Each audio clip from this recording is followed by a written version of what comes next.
नमस्कार दोस्तों। आज आपके सामने Patanjali daily message book part 1 के नए अध्याय के साथ उपस्थित हुआ। आइए दोस्तों, पहले इंग्लिश के वर्ड को हम ध्यान से सुनते हैं, फिर हिंदी के अर्थ आपके साथ शेयर करूंगा।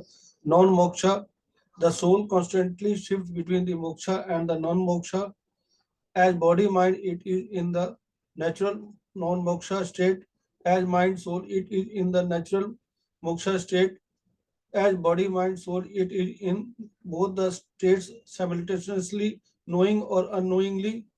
A soul always exists as a mind soul in the astral worlds, in the causal world, in the other dimensions, but from time to time it dips itself into the physical body, into the physical dimension, and becomes body, mind, soul for various reasons: to help the physical nature, to help the animal kingdom, to take care of plant kingdom, to sharpen its own wits, to help other souls.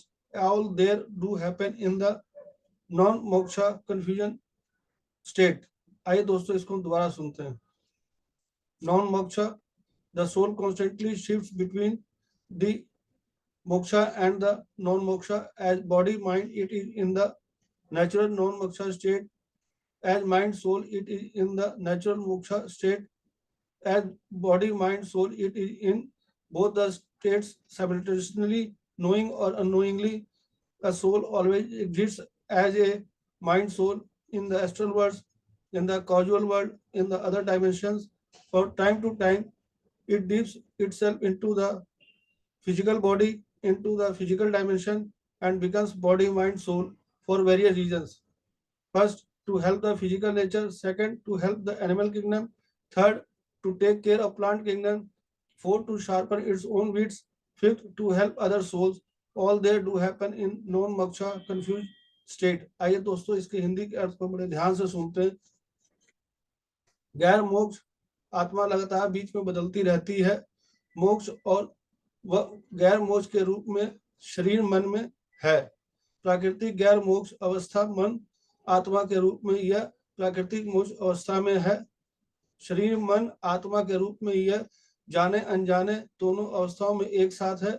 एक आत्मा हमेशा सूक्ष्म संसार में मन आत्मा के रूप में मौजूद रहती है, कारण जगत में और अन्य आयामों में, लेकिन समय समय पर यह स्वयं को भौतिक शरीर में भौतिक आयामों में डुबो देता है और विभिन्न कारणों से शरीर मन आत्मा बन जाते हैं। पहला, भौतिक प्रकृति की सहायता करना। दूसरा, पशु साम्राज्य की मदद करना। तीसरा, पादप साम्राज्य की देखभाल करना। चौथा, अपनी बुद्धि को तेज करना। पांचवा, अन्य आयामों का सहायता करना। वहां सब कुछ गैर मोक्ष भ्रमित अवस्था में होता है। आइए दोस्तों, थोड़ा सा इसको विस्तार में सुनते हैं। गैर मोक्ष, आत्मा लगातार बीच में बदलती रहती है। आत्मा सदा अपने विकास के मार्ग पर बीच बीच में बदलती रहती है। मोक्ष और वो गैर मोक्ष के रूप में शरीर मन में है।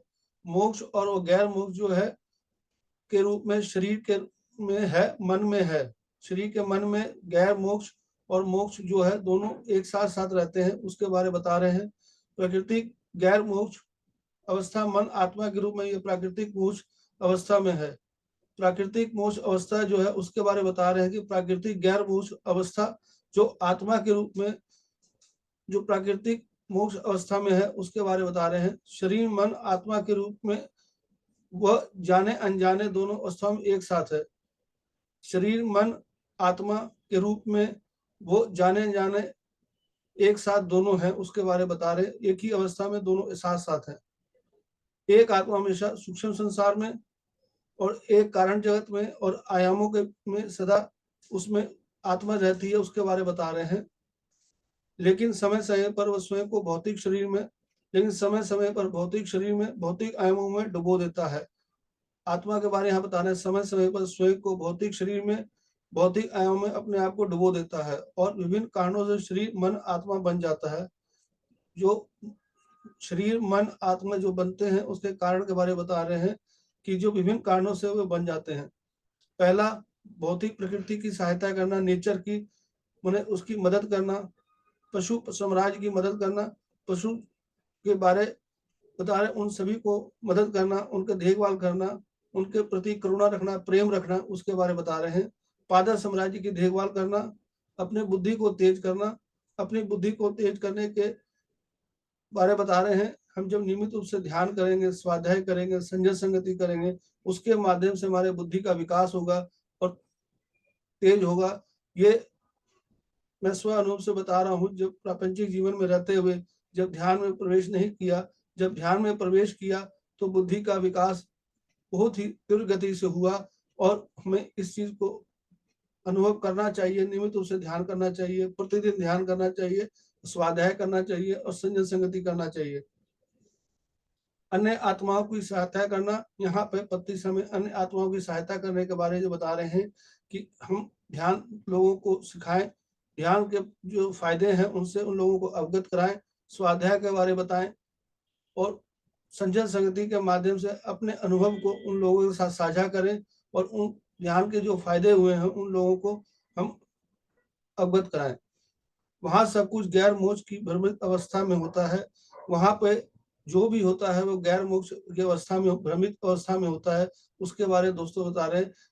ये शब्द बहुत छोटा है, गैर मोक्ष या मोक्ष के बारे में हमने सुना, लेकिन ये जब नियमित उससे ध्यान करेंगे, स्वाध्याय करेंगे, संजय संगति करेंगे, तभी हम इन चीजों को बड़ी अच्छी तरीके से समझ पाएंगे। तो हमें नियमित उससे ध्यान करना चाहिए, स्वाध्याय करना चाहिए और संजय संगति करना चाहिए। धन्यवाद दोस्तों। अगर आपको ये वीडियो अच्छा लगा हो तो दोस्तों रिश्तेदार जरूर शेयर करें। धन्यवाद, थैंक यू।